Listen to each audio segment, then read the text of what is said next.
Thank you so much, everyone, for joining us today for our live talk session in partnership with Power Up on equality and equity in the live sector for live part of the UK music sector. For those of you who haven't joined a live talks before, my name's Gabby. I'm the head of partnerships at Live. We are the voice of the UK's live music and entertainment business to kind of government, public, and the wider sector. If you've not been to one of our sessions before, the Live Talks programme, it's a series of workshops and talks which focus on equality, diversity, inclusion, sustainability and well-being in the hope that we can make a more positive change across our industry. I just need to go through a little bit of housekeeping before I hand over to Ras and our wonderful panellists. Please feel free to keep your camera turned off and change your Zoom name to anonymous if you feel more comfortable that way, but we always encourage people to have their cameras on, take part face to face. Please make sure your mic is muted throughout to avoid interference. If we have time left at the end, which we are planning to, we'll open the floor up for questions. So please feel free to put questions into the chat during and then put your hand up at the end. A recording of today's session will be made available via our live website, which I'll link into the chat shortly. So if you know anyone who can't make it today, please keep an eye out for that and share with colleagues and friends to help us spread the word to reach as many people as possible.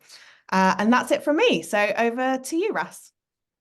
Thank you very much, Gabby. And really good afternoon and hi, everyone. My name is Ras Kwame, presenter, broadcaster, and your host for today's session of the Live Talks panel discussion. And this one's a Power Up edition, guys. And the theme is equality and equity in the live sector of the UK music industry. I'll say it one more time. Equality and equity in the live sector of the UK music industry. The live sector being a very important income stream as far as the music industry goes these days. So we should learn a lot of stuff on this one. And just about Power Up, for anyone who's not aware, in all its glory, Power Up is the PRS Foundation's Power Up scheme, an initiative supporting Black music creators and industry professionals to address anti-Black racism and racial disparities in the music sector. That is what Power Up is. And the really cool news is everyone on today's panel is actually Power Up alumni. They're either past or present Power Up program participants. That's a lot of P's right there. Past or present Power Up program participants. And yeah, they're here to share their expertise with us today. So let's welcome them right now. And shall we basically just begin by getting them to introduce themselves? So let's start with Adem, Holness from Southbank Centre. Hi, Adem. Hi, yeah. Maybe I think you might start with me because I'm the old lady of the Power Up group. I was in the first year cohort. It's nice to see so many friends and colleagues and maybe new friends in the call today. I'm head of contemporary music at the Southbank Centre. If you don't know us, we're the largest art centre in Europe. We do just over 150 gigs a year of contemporary music, as well as lots of other music through some of our other programmes, including the iconic Meltdown Festival, which I can see there's some people in this chat that are working with me on it this year, which is really great. Being curated by the iconic Shaka Khan. Yeah, that's me. Thank you, Adam. Can I just ask a question though? So you're head of contemporary music. How many heads of music are there? Is it just the one sector? There's two heads of music. A head of classical music. So two heads of it and one is what we like to say.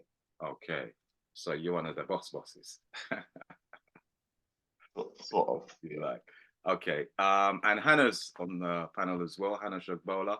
Hi, Hannah. How you doing? If you'd like to tell us a little bit about yourself and how you connect to this. Hi, nice to meet you all. I was part of the first year of Power Up PRS also with Adem, which is cool to connect and see you again. I am a live music agent. I have been for the last 13 years, I think. I work at United Talent. Before that, I was at Echolocation, and prior to that, I was at William Morris. I look after a range of artists across the live music sector, particularly within the electronic space. I look after people like KTB, Girls Don't Sink, and a heap of other people. And on the live side, I look after people like Hack Baker and Belle Cobain.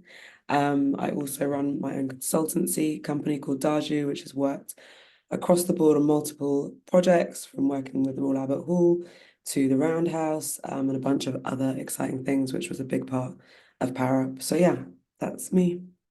Right. DAJU. Does DAJU stand for anything in particular? Is it like an acronym or something? Yeah, it's a Nigerian word for the power to make a change, so bringing in positive change. Wicked. I like that. And you're also connected to BEMA as well. Black music, Black electronic music. Yep, association. So I founded that with three other wonderful ladies, Jaguar, Nix, and Helena Starr. We brought that together, which was part of bringing back the Electronic Award as part of the Mobos. It was originally there in 97, Goldie won it. I used to look after Goldie and then it got taken away. So one of the things that we found, which was quite not frustrating, but we just didn't understand why that wasn't in there when you look at how big dance music is, how much it's a massive part of the live music industry, in terms of records that are released, in terms of performances. So yeah, we campaigned and we lobbied, we built kind of like community of around 40 to 50 other Black journalists, musicians, and everything in between to kind of come together and vote and lobby. And we got that back. So we're in a second year now. This year, Shy Girl won. Last year, Near Archives won. So yeah, really proud of that and super excited to continue that work. Well done, and more power to you. And that's the power up effect right there in real life, I suppose. Tumi Williams, promoter and also an artist, is on the panel as well. If you'd like to share with us how you connect to this subject matter, Tumi. Hi, thank you very much, Raz. I'm Tumi Williams. Yeah, as you said, I'm a musician based here in Wales, in Cardiff. I have been pretty much all my life. I tour with a band, a 19-piece sort of Afrobeat hip hop outfit. We have been sort of touring for the last sort of 10, 12 years. We're called Afro Cluster. Aside from that, I'm also a promoter. I have been promoting Black music here in Wales since 2010 on the Starving Artist, and we sort of predominantly hip hop, Afrobeat, brass bands, touring bands. I'm also a booking agent, and I manage one artist at the moment called Adem, but I'm a booking agent for a number of artists that I sort of take care of in Wales, mainly emerging sort of early career artists and helping them, you know, break that sort of I guess break out of Wales and you know and get about. That's me. Thank you. Okay, thank you very much, Tumi. Can I just ask though, do you run your own booking agency or do you work for another agency? We did right up until the pandemic on the Bombarda agency up until the pandemic, and that fell apart. And that was when, yeah, I think about a year after that, I got involved in Power Up. I was one of the year 2 participants, which kind of, yeah, stepped things back up again. And the agency has picked back up, but I've recently have a family now, so I've like kept it down to 3, 4 artists that we work with rather than 15, 20. Gotcha. Okay, and we also have Neicee Oakley on the panel, who's a tour manager. I hope I pronounced your name right. I just don't know why that Neicee. There you go. I don't know why that just went out of my head just right there. But yeah, welcome to the panel and just tell us what you do and how you connect to this subject matter. Hi everyone. I'm part of Power Up this year. And yeah, I'm a tour manager. I run a live production company called Black Cactus. And I'm coming up, I was thinking about this the other day, I'm coming up on like 10 years, I think, in the industry. And yeah, basically everything to do with putting a live show together, on the audience side, not so much on the bookings, but producing a live show. I'm across, yeah, basically that's my whole career. Okay. If we were live, I'd say round of applause to the panel, but you can just do the round of applause from wherever you sit in your yard, enjoying the vibes. So let's get into them really, guys. I mean, if you could let us know about what your day-to-day doing what you do looks like. I wasn't even aware that something like the agents wore so many different hats. I thought you just did agency stuff and book people out, etc. So it's really interesting to find out you do more stuff. But let's talk about getting into the music industry itself in the first place. Were you guys always geared towards the live music sector? Were you like struggling artists who decided like, let me try something else? How did it work for you, Adem?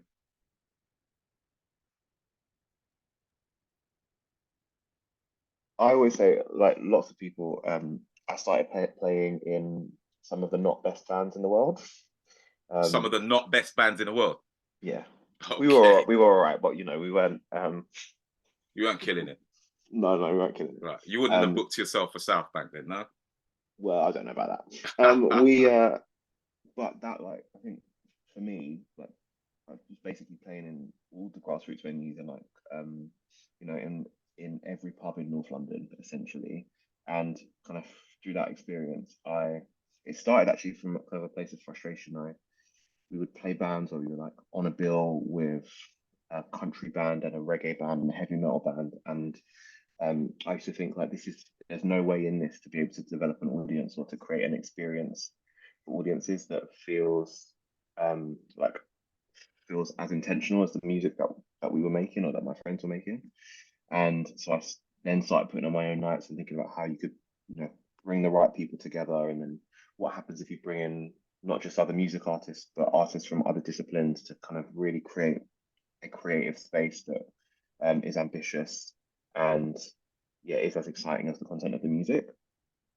And then found out about the subsidized side of music and Arts Council funding, and started working with organisations like the Roundhouse and working on BBC Introducing Live and things like that to be able to leverage the things we invest in this country to support predominantly artists from who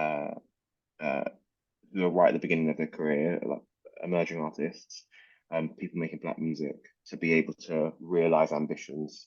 Kind of got really interested in that. Right. So is this more of a passion for you now than actually being in a band? Oh yeah, for sure. Right. Yeah, So yeah. the band days are done. Okay, Yeah, that's yeah. quite interesting. And Neicee, how was your experience coming in? Were you coming from the artist side of things, or have you always wanted to be doing what you do within the space now? Oh, sorry. No, go, sorry. I had a lot of friends who was musicians, so I was around them. I didn't really know too much about live. I think in school I knew I would do something in music. I just wasn't sure what it was, and the only thing we really heard about was being an artist or an A&R or a manager. There wasn't too much information about any other behind the scenes roles. And then yeah, I used to hang out a lot with musicians in rehearsals, and just kind of slowly work my way up. I used to get sent to the shop a lot, just like trivial stuff. And then someone was like, you know, there's actually a role that is like looking after the whole operation. And then I just kind of got my head down and zoned in on that. And it was just kind of leading by faith, basically. And now it's, yeah, what I do every day. Okay, so with Black Cactus, which is your own company, right? Yeah. Is that the base you operate from primarily? Is that what you do? Yeah, so the majority of my career, when I first started, I'd like had this company name and we printed business cards. But the funny thing is we had no clients because I had spent most of the time figuring out how to present this company rather than actually doing the work.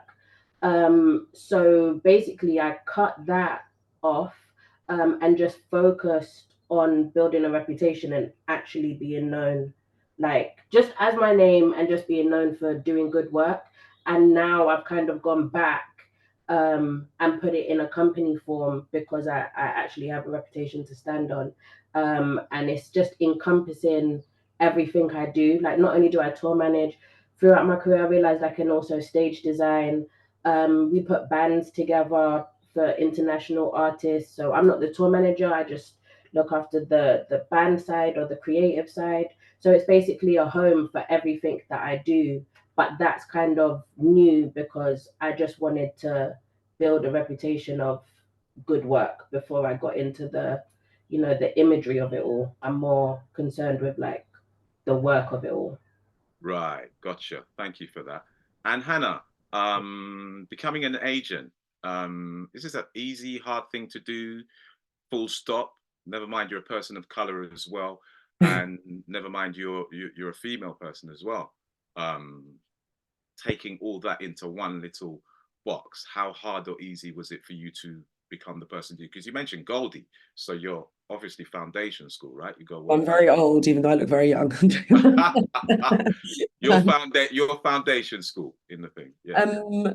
I can't. So just to talk about the agent question first, so I got into agency world actually kind of by accident. I think that it goes back hand in hand with actually not being aware of the different roles or feeling good enough that you could fill those spaces, which I think is something that is still very, very clear today, in a sense of even a lot of the kind of more corporate companies advertising for jobs. I think people need to realize that it is still very rare for somebody like ourselves when we were younger to see these job roles, to think that we were good enough or think we were able to do those jobs. But I fell into agency because I was working at Fabric nightclub institution for 2 years as, first of all, I did an internship, then I started to write there, and head of press down at Hawley saw that I'd written something about Robert Hood and said it was amazing that I actually knew what I was talking about. So I managed to get a job there. So then I started to work on bookings, which essentially is tied to live. So I'd work in the office Monday to Friday. And then every Saturday night, I would be in the club from 10 until 6 a.m. doing artist liaison, running around upstairs and doing everything like from the ground up. But then Matter and Fabric dissolved at one point. So I got made redundant and I was not in a position to be like, oh, I can live in London, et cetera, et cetera. So somebody actually, Sean Roberts, actually, RIP, sent me a job role for William Morris, and I saw it and I was like, I didn't even know that this is something that existed, but I literally memorized it and finessed it and went to do the interview the next day and I got it. But it was a real sharp shock into like, that's a very serious corporate agency to go into. But that's how I got it. I was proud of myself for being able to do that interview and to get that interview. I realized that I did have a lot of experience from coming from a very underground space, but had worked within within the live side of it. Club World is live. We book live acts, you book DJs. And that's how I kind of fell into agency world, which was, many, many, many years ago. Yeah. Right. And in terms of where you work now, primarily the desk you're sitting at, what percentage of the environment is Black in terms of like staff? Well, we're very much, I came from Echolocation, which is run by Obius Seeker. We've worked together for over 10 years. We're probably one of the only agencies in the whole of the UK that is, well, it's Black run. Obi is head of UK. I'm here. I work very, very strongly in terms of making sure that our company is diverse, which it is. I'm not going to pull out my laptop and walk around the office and be weird and show you that. But I know that for a fact because this is no shade, but predominantly all other agencies are not diverse enough. There's only I think now there's 3 Black female agents in the UK. That's it, which is kind of crazy. But I'm also, that's the most I will say on that for this answer because I don't want to. Right. The most you will say. 3 Black female agents in the entire UK. About that, don't quote me, but like, there's not enough, is what the right. answer. It's definitely lacking. Tumi, tell us about the regional experience you've had getting into what you do in terms of booking talent and actually being active. Well, I moved to Wales in 2016. Sorry, 2006 for university. And like when I moved, I came to study art, and music was a thing I've done right from church choir as a kid.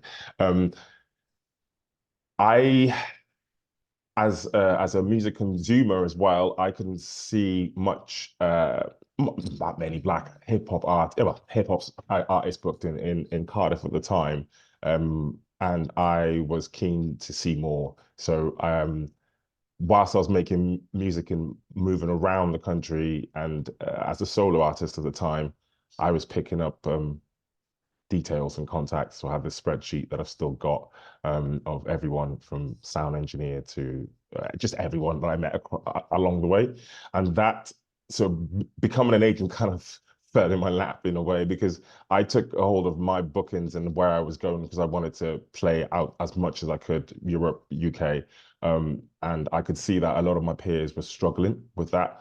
I think a lot of it, when I started the band back in 2010, because I'll say this, I think because of the fact that there were guitars and keyboards and other instruments in the outfit, as an MC, I was able to access other spaces and play in other festivals and be, you know, put on the lineup with artists that were, you know, other types of music, other genres of music.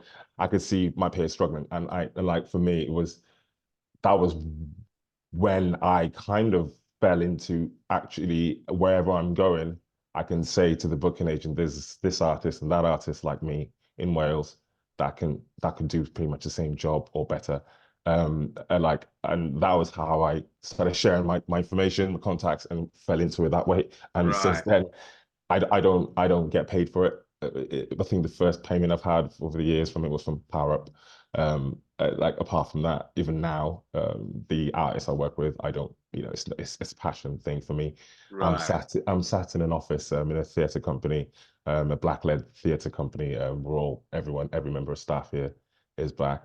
It's a small company called Theo in Wales here, and that's kind of my daily bread and butter to keep you know, the young family and everything in check. But outside that, my passion is pushing artists and booking and bookings and playing. So you're not one of the cutthroat agent types who's just out there, you know, to just chop it up. You're more like actually giving back from a passion. So you're probably more artist then, right?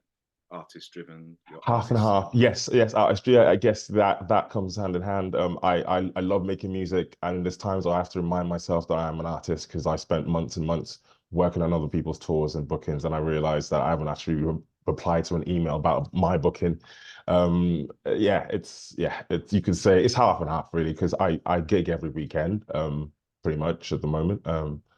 And most of the artists I work with do the same. So yeah, it's half and half, I'd say.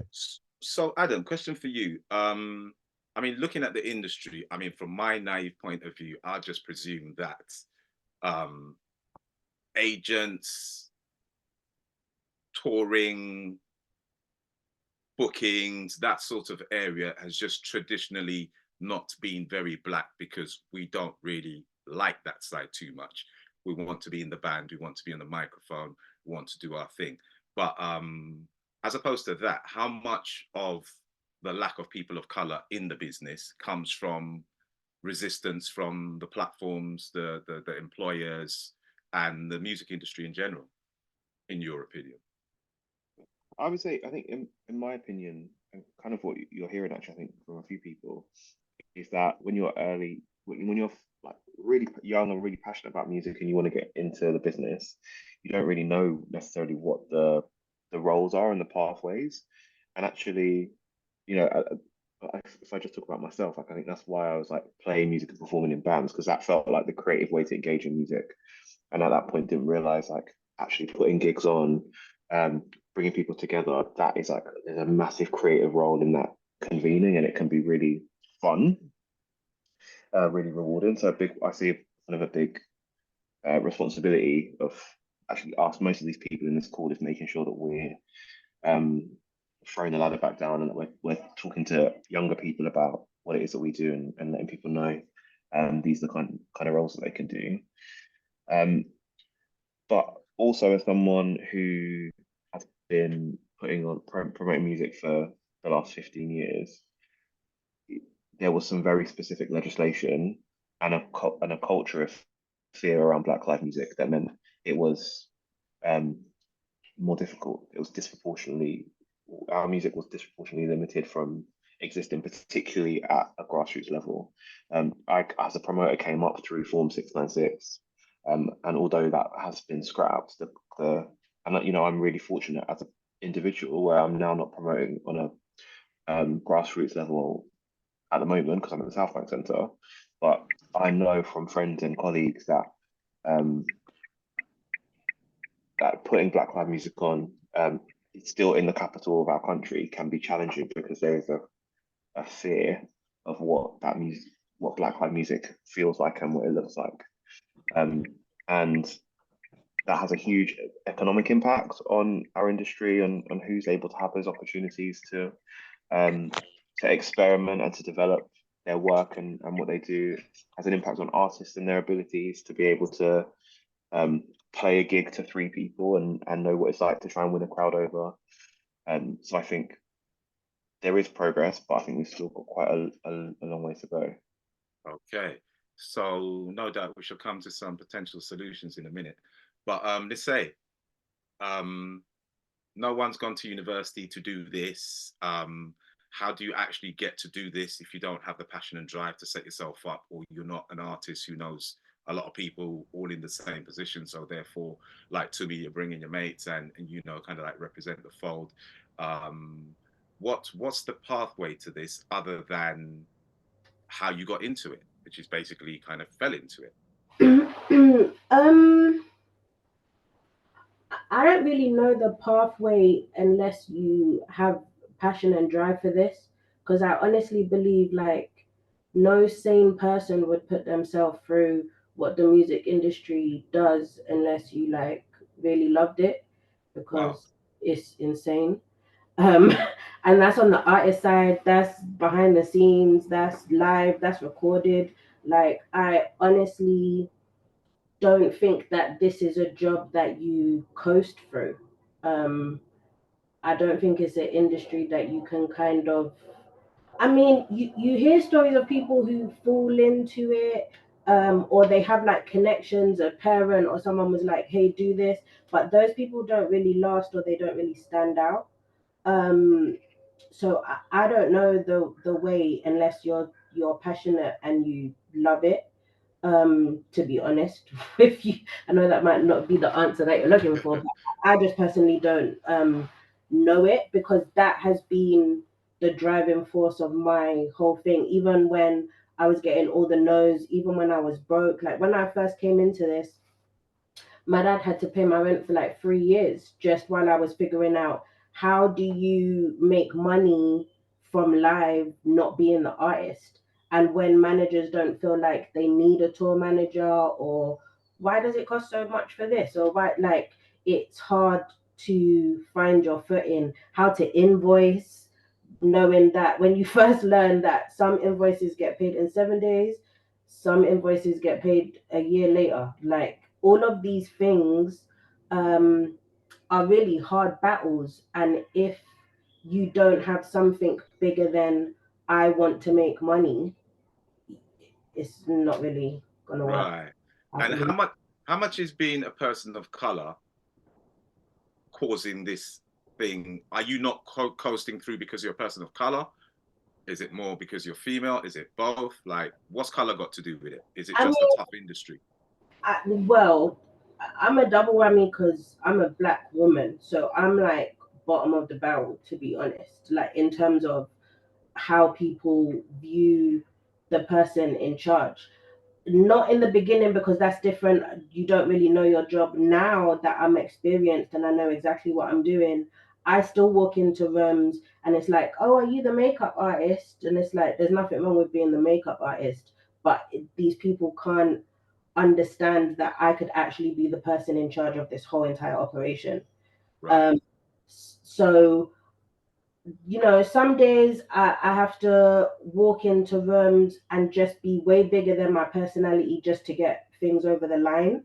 Some days I walk in and I'm super quiet and I hold a corner and just observe, and then like quietly move mountains. It really just depends, but the energy that it takes to work out how to maneuver every day, because I'm a black woman walking into a room, um, and I have work to do, is exhausting, to be honest. Right. Um, Gotcha.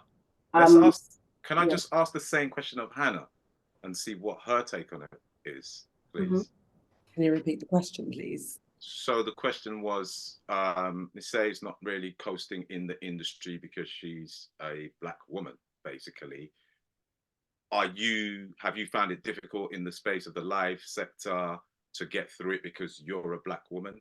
Has that been a challenge to you? Or... Yeah, I mean, of course, definitely. I think I can certainly relate to every single thing that was said. And I think that even it's the small things that just can get so frustrating after being in it for so long and just like being like dismissed because you're just not seen as somebody that would be seen as in charge, or like it's hard to put into words without me coming across very not angry, but like not like it's hard to put into words, but basically it's like constantly being dismissed is still a current thing.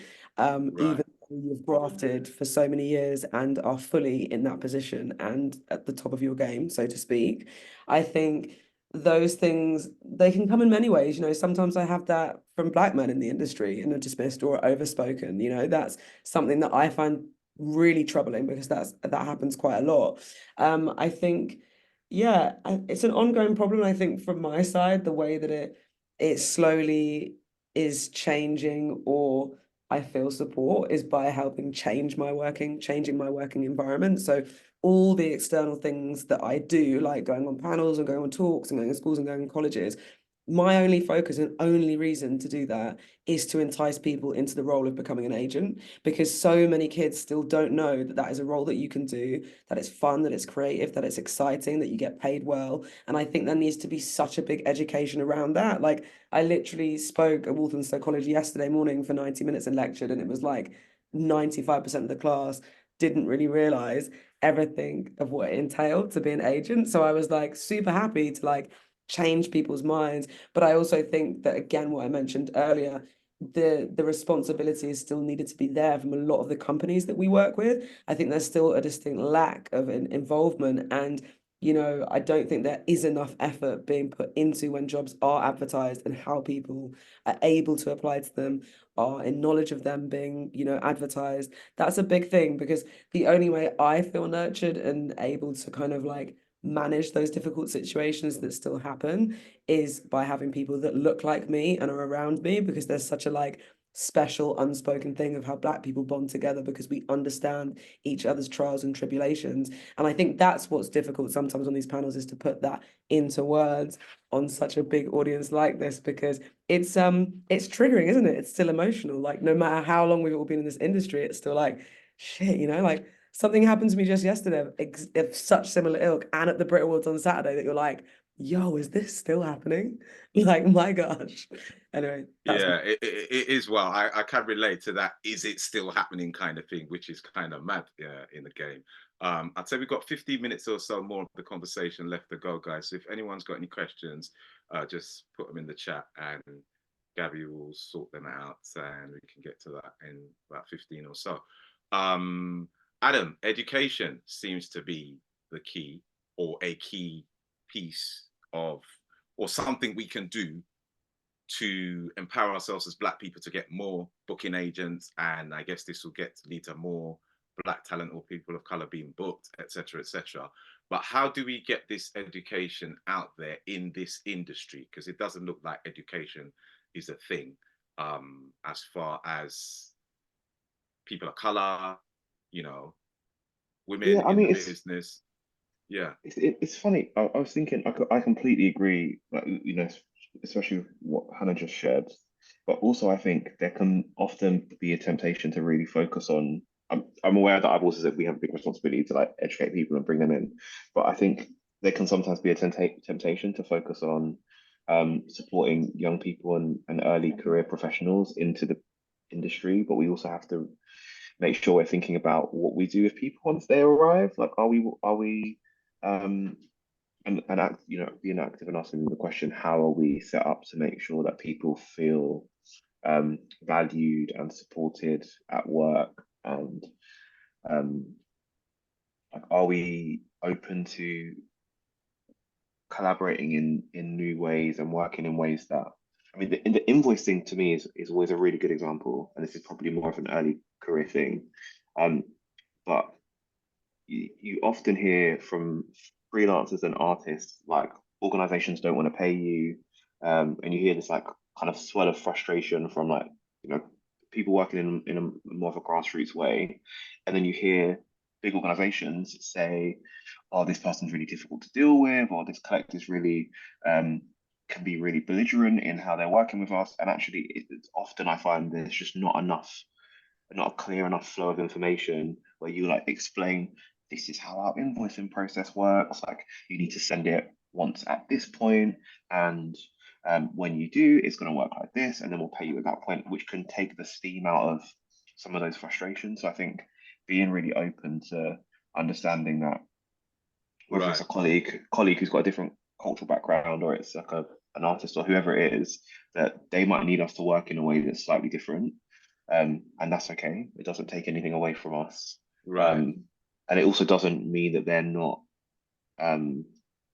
professional enough, or whatever it is. It's just figuring out other ways that we might be able to work together. Once people are sort of in the space and collaborating. Okay.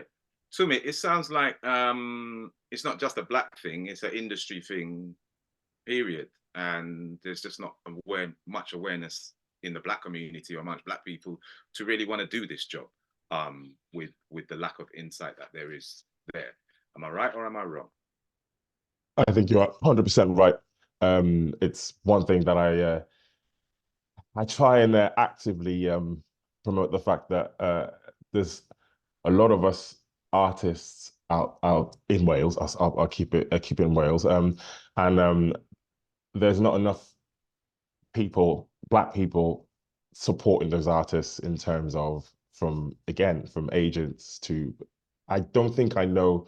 I think it's probably one of the Black promoter that I know in Cardiff. I'll bring in Cardiff in terms of another Black agent. Apart from Leecon, who was actually on the Power Up year one, I don't know any other in the whole of Wales personally. In terms of that helps booking. So it's one of those things that I actively try and promote the fact that we need a lot more people to step up. But again, because there's not that many people like me in that position, it's hard for them to see a way through, I guess. So yeah, you're right, 100%. There is a lack of that.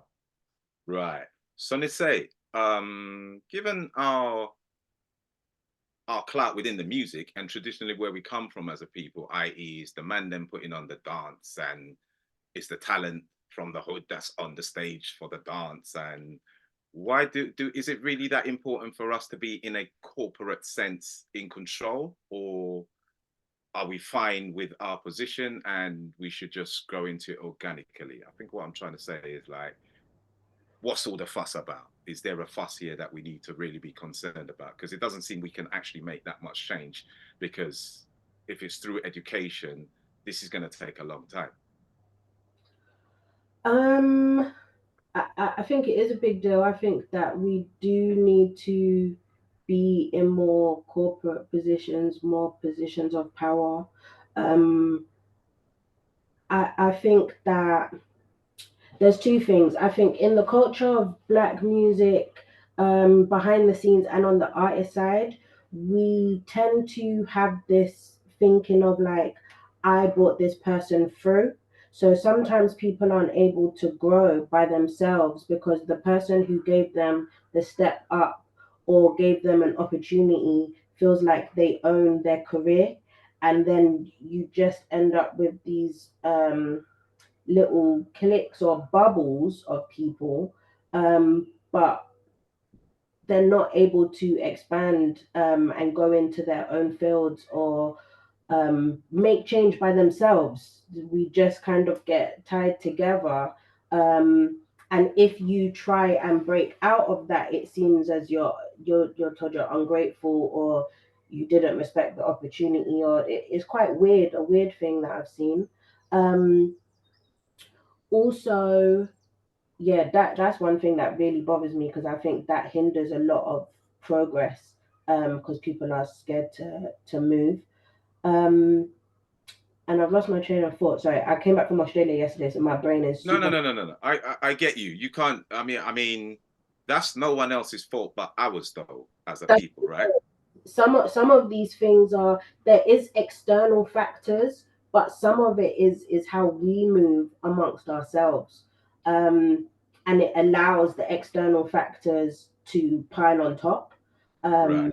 because we're damaging ourselves. You can be my friend and I can give you an opportunity. That doesn't mean that your whole career has to be run by me. Do you know what I mean? It means that let's grow, and whenever we get a chance to work together again, let's work. But do you know what I mean? I'm not trying to say you have to make less than me because I brought you in. Like, anyone who I have worked with or who I have even have a chat with, I want you to be better than me. That's the point. There's a point in having these, oh, can I pick your brain, if your thought pattern is, I want you to be better than me, I want you to do more than me, because we are who we are, and the extent of my career is not the same as the next person's. My passions is not the same as the next person's. So culturally, we need to stop feeling like if it's not together, then you can't. And it's like, together, because we're all Black people, like, you know, doing something and making a change. But 100%, it's a big deal that we're not in positions of power. Like, I changed the genre that I do hip hop, R&B. Last year, I did a whole tour of with a reggae artist, and realized that in London, everyone, Black people in particular, are fighting for the same acts. Not everyone can be Stormzy's tour manager, but there's so many other artists and a whole nother world that we're just not. Maybe it's the measure of success, maybe because the money is not the same, or we hold wireless as like the be all end all. So, well, some people do, but I did a whole summer of reggae festivals in the world, and was so far removed from anything that was going on in London, and that was a successful summer. So I think even our notion of success needs to change, because we're doing ourselves thinking that it's the chart toppers and that's how you make moves, when really, actually, we need to be pushing reggae music forward. The people that are really good at their jobs, if we all collectively put our minds to reggae music, we're pushing a whole nother genre. No one's not doing that. That's interesting to me. Then, do you know what I mean? Fighting for the same five. That's how I know you and I are going to be besties from this point moving on. It's all love. I hear everything you're saying. It sounds like a win-win-win. I think we just pushed into this. If you're Black, this is what you should be doing. And it's kind of like crabs in a bucket, and no one space to move, and that's the end of that, basically. So it's a culture thing amongst other things, and it sounds like people like yourselves who are actually on this panel have not necessarily a responsibility, but like a challenge to go out there and flip the coin, if you like, and repower this thing in this space, because just the understanding of it alone seems to be all over the gaff with it. But we've only got a little time left. So before we get into the questions, if I'm going to ask the same question of all of you, if you could change one thing about the live sector right now that would make it significantly better for Black people, what would it be? And let's start that from Adem. So if you could just give us a brief one, guys, and then we can take the questions, because there's a few coming in on the chat. That would be amazing. Actually, mine's sort of related to Kat's question, which I think is about how we value diversity and how we value Black people in the workplace. I think often it can be about a visual representation of like a staff team or a lineup or whatever, but it's recognizing that actually a more diverse workforce, a more diverse team brings a greater diversity of knowledge and expertise. And I think specifically in our industry, where it's about understanding audience behavior, audience interest, and music movements and styles, focusing on recruiting and supporting people who have specific cultural expertise, for me, is how I've always managed to grow and sustain teams that feel reflective of London, because that's where I've predominantly worked and been based. Recognizing that actually I need to recruit someone who, in the context of Southbank Centre, like someone who really understands South Asian music, because that's a priority area for us. The program needs to reflect London.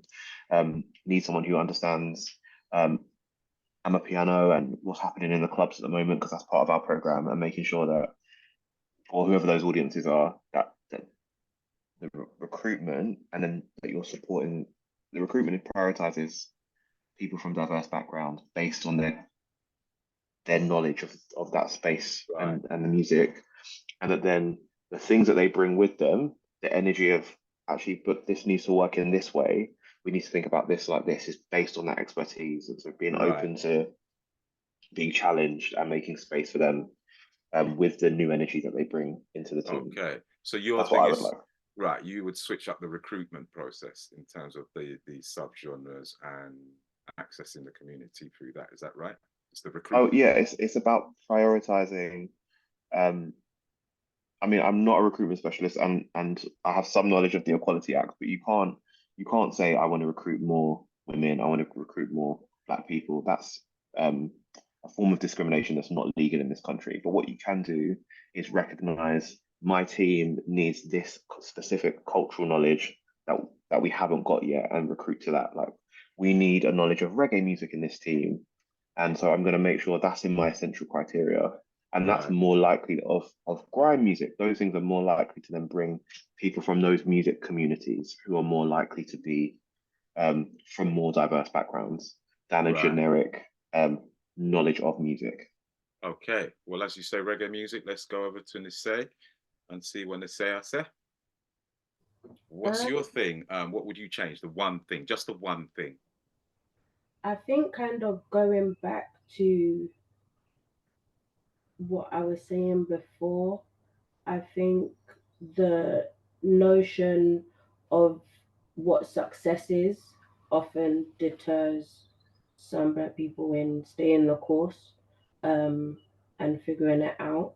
So, and kind of off the back of that, the way you bring the next person in, I think the responsibility of, telling the truth, to help people really come into the industry. I'm a freelancer, so I don't know, like recruitment and stuff. It doesn't work the same. Mine is opportunities for people, and I think it's telling the truth, so people can stay the course and feel free to spread their wings across whatever they do in live industry. Right. So talk to them about the reality of doing Yeah. stuff within Mhm. the space. Yeah. And to me, what's the thing that you would change? It's very similar to Adam and Neicee. For me, it's having more people like me in places of that are making big decisions. Basically, I'll put it that as clean as that. Again, it says there's a lack of venue managers that are black man venue managers, black agents. I don't. Yeah, it's just more of those, because I think power in numbers again would change the way we accommodated within these spaces. I think that's across the creative sector, not just music as well. It's kind of I'm in a couple of boards and the trustees, and when I turn up to these meetings, I am the only one that's Black, and I've been like that for years. I can scream, but when again power in numbers, I'm just there to my voice to be heard, maybe not, and not necessarily taken into consideration. I think it's just noted, and so but the more of us we see in these spaces, I think the more change we'll see. I'll stop there. Okay, so your thing's kind of like things around recruitment as well, and getting people in these places to bring us in more, if you like. So Hannah, what's your take on it? How can we get more of you in the buildings? Just in agreement with everybody else, really. I think keep it very simple. You need more people that look like me in positions of power, and that's it, and especially within the agency world, because there is a distinct lack of that. Right. And how do we do that? That is not my responsibility to tell you all.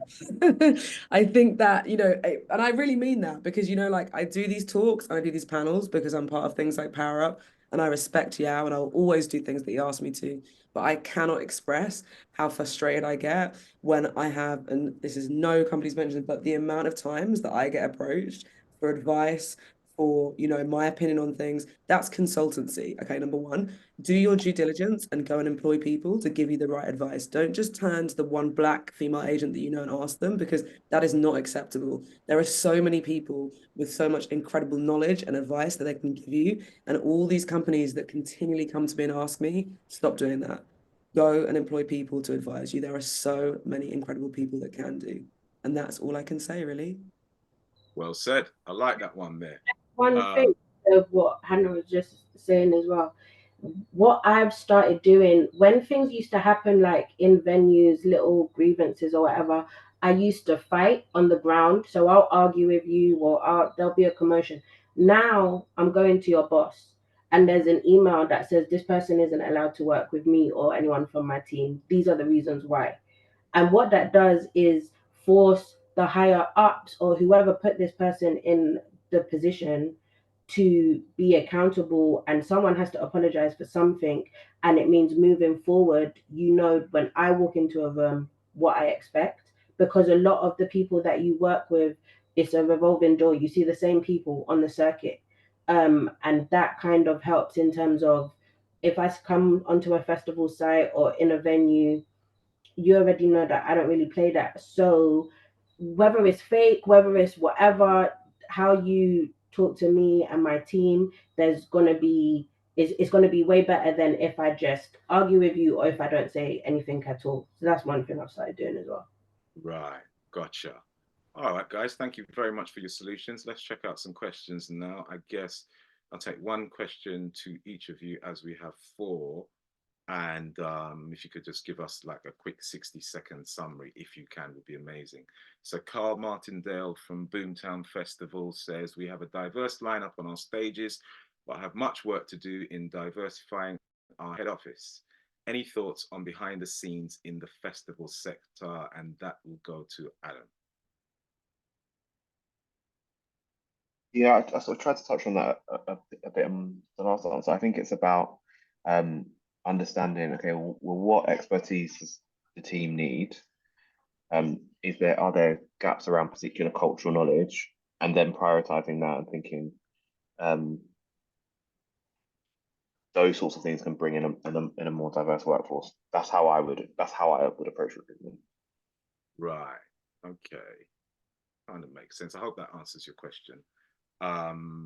Georgina says, do you find that Black artists get pushed into certain genres and barred from others in the UK?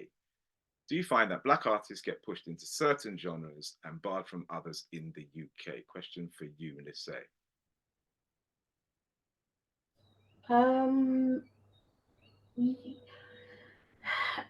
You could say that. I think at the moment there's just in the UK it's kind of like whatever's popular is what everyone should be doing, rather than everyone exploring like what they personally want to do.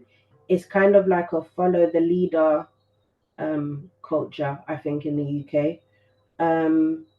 I don't know if that's them being banned, because there are Black people in like alternative and rock, and it's not as like commercialized, but there are people doing it. So I don't know if it's banned, but I do think there is a follow the leader mentality in terms of drill's popular, so all the new people kind of want to do drill and moving Right. like. I'm not sure about that question myself. I didn't quite get it. I don't understand if it's whether Black artists get pushed into certain spaces and barred from others, or certain genres. It does say certain genres, but I hope that answers your question, Georgina. Direct one for Hannah here, or Neicee and Hannah, but I'll ask Hannah, how do Neicee and Hannah deal with being dismissed whilst on their job? So people ain't just listening to what you're saying. And also, is there a lack of knowledge for Black people getting into the industry? How do we start to resolve it? What can we do? Let's just take the first question first. Hannah, how do you deal with being dismissed whilst on the job? Like, people are not taking you serious, they're not listening to you, you're a Black female, they don't want to hear the cry from you. Is that a thing? Is that not a thing? Or how you do you deal with it if it is? I think it's a thing based on me being a Black female. I think if somebody's not listening to you, it's tied to do with that, but also tied to do with how well you're doing your job. I think that we all have to kind of equip ourselves with the right language and the right way that we deal with those sorts of challenges and how we respond. For me personally, that's taken me like since I was probably like 12 years old to learn how to do that, just through various traumas growing up. I think that for me, it's just like flip reversing it. You know, like I go back to the fact, as long as you know how to do your job and you know what you're doing, you can always come back to people and in the most ways that they will find surprising. And for me, that's being as professional as they come, always knowing what I'm talking about. And if there's a need to kind of go further than that, then just managing it in a way that, I don't know, isn't sloppy. That's a really hard question to ask because there's too many people on this call that I don't really feel comfortable answering that, if I'm honest. Right. So, but have you ever been faced with like direct, you can tell, you know, when you get that feeling like, oh, Of it's course, because like I'm all the black. time, all the Yeah, time. you get No, that not all the because I'm black. I don't. So ask that question again. Sorry. Yeah. Do you get it because you're black sometimes? Do you ever have these feelings like, oh, I my mean, man's yeah, but like I think that's a bit of a difficult question to answer on this one, if I'm honest. Just because of the type of people that are on this call, I don't feel comfortable answering that. Why is that? I can say I just don't feel comfortable answering that. I work with basically half the people on this call, so I will pass. Right. Okay. Them ones. Jaja. Well, this is the reason and the need for power up, you know, people, because it's mad. Obviously, you can't have that answer that question comfortably on this call, but within a power up environment where everybody is black, then I guess you can. Absolutely. So we can take it to Hopefully WhatsApp. so we can take it right to the WhatsApp group and them thing there. Hear that, y'all? Let's have one more in real quick. To me, what's that question there? God. This weekend, coming from Solomon, this weekend we were thrilled to see Recess breaking barriers and hosting an event at the Drumshed venue. Nevertheless, it prompts us to ask, why do Black events still encounter challenges in securing these venues? That's a great one for you, Tumi. Start the thing. Because the people that are running these venues are don't understand us, I'll put it that way, and don't understand what it is that it's just answers itself. But what we've been talking about basically, because the people that run these places and are gatekeepers, and a lot of the time try to understand. And obviously it depends on what's been put forward. I don't know this venue, this event, or much about it. Sorry, but I would imagine that the way you present yourself to these venues is probably it want to sort of make sure that you present yourself professionally for a start, and come through as, you know, have a business plan and how all your figures, numbers, everything there. So there's no reason for I guess you, like any business, you got to get them on side, but on top of that, you've got the barrier of the, you know, that a lot of these managers and that you speak to don't completely understand the culture and where we're coming from and what we're trying to do, I guess.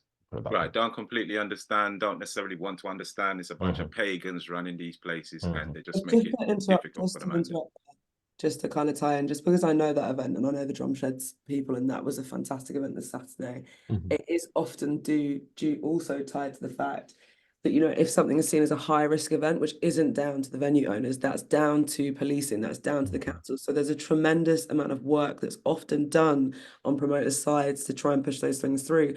And unfortunately, if you are classed as a high risk event, then you will be met with a lot of trials and tribulations and hoops to jump through in order to allow those events to go on. Now, I think that it's definitely, from my personal experience, is often more tied to policing than it is to do with venue owners. That's just my experience, but I had to say that because, you know, Drumsheds has put on some fantastic events for us. Yes, definitely. 10,000, you know, for piano people, we run Afro Nation. So I just have to say that because they've actually been quite supportive compared to many others. And you are right. Sorry, just after that, you are absolutely right in that as well. Because like again, with events I put on in larger spaces, there would always be a sort of a drawback of the venue manager coming back to me. They're working me very well, and then they come back and say, "Look, we need to up the security on this." It's nothing to do with me. The council or local council have come to me and said, "We need to do something about this event," and I can't really fight that as much as I haven't got the powers to do that. So it's like we have to add expenses and etc. Gotcha. So, yeah. And a massive big up to John Rostron, who agrees with both of you, and he literally says, because of institutional racism in the police and high risk event is often color of skin. Adam, you wanted to say something? Yeah, I think it's really important, like, to acknowledge, like, especially in a grassroots setting, with the local authority coming down on you, the police coming down on you, like threaten to potentially pull your alcohol license or your event license, which can completely stop your business from being able to operate. It is scary. You know, we even in the big Royal Festival Hall this year, we've had increased police presence around black gigs with no consistency with non-black artists performing similar genres of music or performing similar size venue audiences. It just can be completely inconsistent, and that is like, I am here in this organization, and if we weren't committed to programming the widest range of music that we can because of who we are, I can completely see why you'd be like, this is stressful. Like, why have we got 2 vans of police turning up at this show for a show that's not sold out? Like, sorry, that's not even funny, but it's no, wild. it's not like you know, Yeah, especially with the context of what happened in Brixton, right? That was which like it's too nuanced to go into detail now, yeah. but that is then a flagpole that people can use to go, well, look at what happened there with this music or these kind of artists. It's like, Yeah, night and day, completely different contexts. yeah. That It's many crazy. people will be working in. Well, you said it right there at the end. This music, these kind of artists, that's the bit that we're fighting against and trying to just progress through the noise. So, guys, thank you so much for your input. That was absolutely amazing. Plenty of knowledge shared. So I'll just leave it back to Gabby to just conclude this one. Thank you very much, guys. Thank you so much, everyone. That was a really, really insightful discussion. Just want to say a massive thanks to Yao at Power Up for helping bring today's session together. Thank you, Ras, for hosting, and thanks to all our amazing panelists for being here today and giving us your time to help educate in this space. Live, we're really pushing the agenda forwards on representation on our board across all of our expert groups. There's a lot of work going on behind the scenes, but of course, there's always more we can be doing. So thank you so much once again for all being here today. And I hope to see you at a future Live Talks event throughout the year. Thanks, everyone. Thank you. Cheers. Bye. Okay. Bye.